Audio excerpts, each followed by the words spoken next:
आदाब, नमस्कार। मैं शाहिद खान, आप देख रहे हैं तहसीनी अपडेट। आज 8 मार्च है और दुनिया में इस दिन को महिला दिवस के रूप में मनाया जाता है। यूँ तो जब से दुनिया बनी है, दुनिया में महिलाओं का विशेष योगदान रहा है। अगर हम बात करें अपने देश भारत की, तो यहाँ की महिलाओं में कुछ ऐसे नाम भी हैं जिन्हें रहती दुनिया तक भुलाया नहीं जा सकता। वो चाहे वीरांगना रानी लक्ष्मीबाई हो, इंदिरा गांधी हो, या ऐसे हज़ारों नाम हमारे जहन में आने लगते हैं। अंतर्राष्ट्रीय महिला दिवस यानी 8 मार्च को हम उन महिलाओं की कहानी बताने जा रहे हैं जिन्होंने सभी बाधाओं को लांघ कर अपनी पहचान बनाई। किसी के घर वालों से लोग कहते थे कि इतने पैसे पढ़ाई पर खर्चा मत करो, इतने में तो बेटी की शादी कर देना।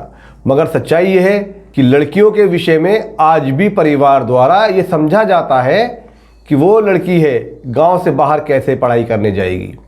लॉ की पढ़ाई कर ली तो कचहरी का माहौल अच्छा नहीं है, वकालत करने पर भी पाबंदी लगाई गई। इन 5 महिलाओं की कहानी कुछ ऐसी है जिन्होंने ठान लिया था कि जब तक सफलता नहीं मिलेगी, ना तो पीछे मुड़कर देखा जाएगा और ना ही हार माननी मंजूर है। तहसीनी अपडेट्स की खास रिपोर्ट में न्यायिक अधिकारी से लेकर IPS तक की कहानी उन्हीं की जुबानी। पहले हम बात करते हैं पूनम की। पूनम सोनीपत की रहने वाली हैं और 2010 बैच की IPS अधिकारी हैं। प्रदेश के कई जिलों में तैनात रह चुकी हैं और इस समय यूपी के अमरोहा जिले में बतौर SSP तैनात हैं। पिता महावीर सिंह शुगर मिल में काम करते थे। परिवार का बोझ भी पिता के कंधों पर था। पूनम जब 11 साल की थी तो सिर से पिता का साया उठ गया। मम्मी सुरेश पर परिवार की जिम्मेदारी का बोझ आ पड़ा। बड़े भाई जगदीश जब बड़े होने लगे तो वो भी परिवार को संभालने में लग गए। पूनम बताती हैं कि बचपन में पढ़ने में मेरी रुचि नहीं थी। जब कक्षा 9 में पढ़ाई कर रही थी तब सोचा था कुछ बनना ही है। यही मम्मी और भाई चाहते थे। BCom और MCom करने के बाद 21 साल की उम्र में ही UGC नेट का एग्ज़ाम पास करने के बाद लेक्चरशिप शुरू की। कॉलेज के कार्यक्रम में जब IAS और IPS अधिकारी मुख्य अतिथि बनकर आते थे तो सोचती थी कि एक दिन इसी मुकाम पर पहुंचना है। फिर सिविल सर्विस की तैयारी शुरू कर दी। रात में जब तक पढ़ाई करती थी, मम्मी दूसरे कमरे में जागती रहती थी। इस दौरान मैंने कई लड़कियों और महिलाओं की समस्याओं के बारे में भी अच्छी तरह से जाना और समझा। तब सोचा कि लड़कियों को अपने पैरों पर खड़ा होने के लिए पढ़ाई ज़रूरी है। ये सिर्फ नौकरी करने के लिए ही नहीं है, बल्कि आपके दिमाग को खोलती है और दुनिया को देखने का नज़रिया भी बदल देती है। IPS बनने के बाद जिस ज़िले में भी पोस्टिंग हुई, वहाँ छात्राओं को पढ़ने के लिए काफ़ी उत्साहित किया और जागरूक करती रहीं। हापुड़ ज़िले से 12 किलोमीटर की दूरी पर बसे उपेड़ा गांव में किसान परिवार में जन्मी हेमलता त्यागी आज ADJ हैं। उन्होंने न्यायिक अधिकारी बनने की कहानी बताई। कहा, मैंने गांव में पशुओं का गोबर उठाया है, चारा काटा है, खेत से चारा लाती थी, इसलिए न्यायिक अधिकारी बनने के बाद जब घर पर नौकर नहीं आता तो भी काम करने से परहेज नहीं किया। कक्षा 6 तक की पढ़ाई गांव के सरकारी स्कूल में हुई। उसके बाद MA तक आर्य कन्या गर्ल्स कॉलेज हापुड़ से पढ़ाई की। मेरठ कॉलेज से LLB और CCU कैंपस से LLM किया। साल 2006 में जब लॉ का एंट्रेंस पास किया तब पापा रोहताश त्यागी ने आगे पढ़ाई के लिए मना कर दिया। मैंने समझाया कि कॉलेज नहीं जाऊंगी, बस पढ़ने से मत रोकना।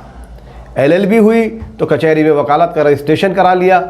पड़ोसी और रिश्तेदार कहते थे कचहरी का माहौल ठीक नहीं है। साल 2010 में गांव में कुछ लोगों ने हमारी ज़मीन पर कब्जा कर लिया। जबरन पेड़ काट दिए। परिवार की ऐसी स्थिति नहीं थी कि दबंग परिवारों से बराबरी कर सके।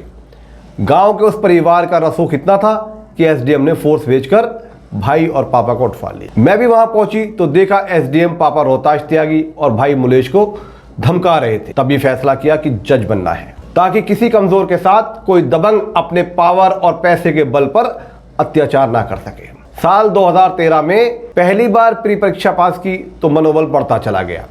आज ADJ बनने के बाद यही कोशिश रहती है कि किसी के साथ भी अन्याय ना हो। खाप पंचायतों के गढ़ मुजफ्फरनगर के गांव महाबलीपुर की रितु चौधरी की कहानी भी कुछ ऐसी ही है।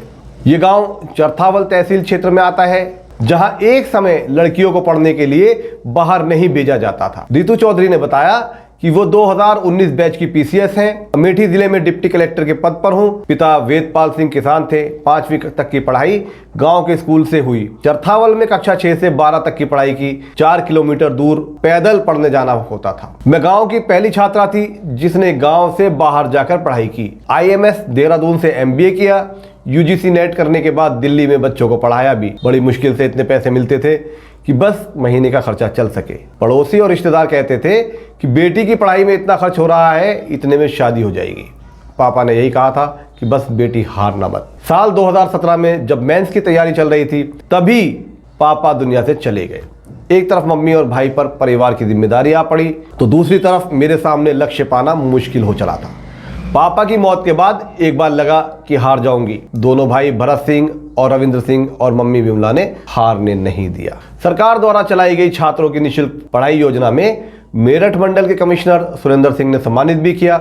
आज अमेठी में नौकरी के बाद बचे हुए समय में तैयारी करने वाले छात्रों का मार्गदर्शन करती हूँ और गरीब बच्चों को पढ़ाती हूँ। आज के दौर में जहाँ शिक्षा का निजीकरण हो रहा है, बड़े बड़े स्कूल और कॉलेज पैसे की खातिर बच्चों के भविष्य से खिलवाड़ कर रहे हैं। हम आपको एक ऐसे इंसान की कहानी बता रहे हैं जिसने उच्च शिक्षा के बाद पैसों को ठोकर मारते हुए देश के गरीब बच्चों का भविष्य सुधारने के लिए अपना भविष्य दांव पर लगा दिया और बन गई एक प्राइमरी स्कूल की प्रधानाध्यापक।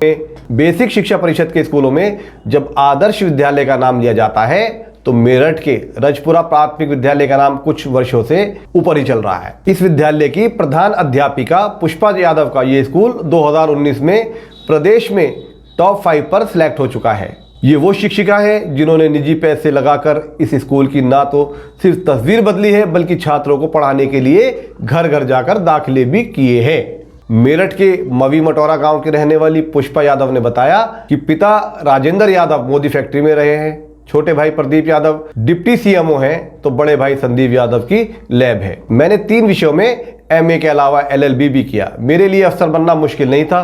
तैयारी करते हुए सोचा था कि मुझे शिक्षिका बनना है ताकि गरीब बच्चों का भविष्य सुधार सकूं। रजपुरा प्राथमिक विद्यालय की तस्वीर बदलने के लिए काफी मेहनत की। अपनी कमाई से करीब 6 लाख रुपए खर्च किया है और आज इस विद्यालय में पुस्तकालय, कंप्यूटर सभी व्यवस्थाएं हैं। जिस स्कूल में कभी जल भराव हुआ करता था वहां अब टाइल्स लगी हैं। यही कारण है कि रजपुरा के अलावा अमहेड़ा, बक्सर गांव के बच्चे अपने गांव के स्कूल छोड़कर यहां पढ़ने आते हैं। मकसद है कैसे भी उनको बेहतरीन और गुणवत्ता युक्त शिक्षा दे सकूं। 2010 की PPS अफसर प्रीति सिंह मेरठ में LIU में DSP हैं। मूलतः अमरोहा जिले की रहने वाली प्रीति सिंह ने बताया कि पिता आगरा में भूमि संरक्षण विभाग में तैनात रहे हैं। मेरी पढ़ाई आगरा में हुई। MSc पास करने के बाद सिविल परीक्षा की तैयारी की।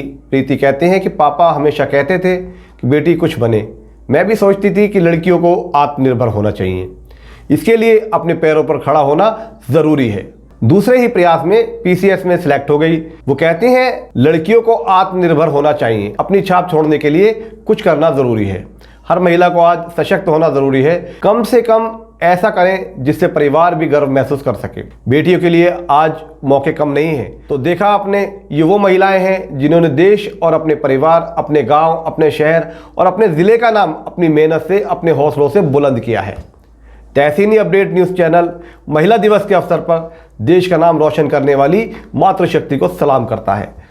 अगर आपको हमारी ये वीडियो अच्छी लगी हो तो लाइक शेयर जरूर करें और चैनल को सब्सक्राइब करना ना भूलें। धन्यवाद।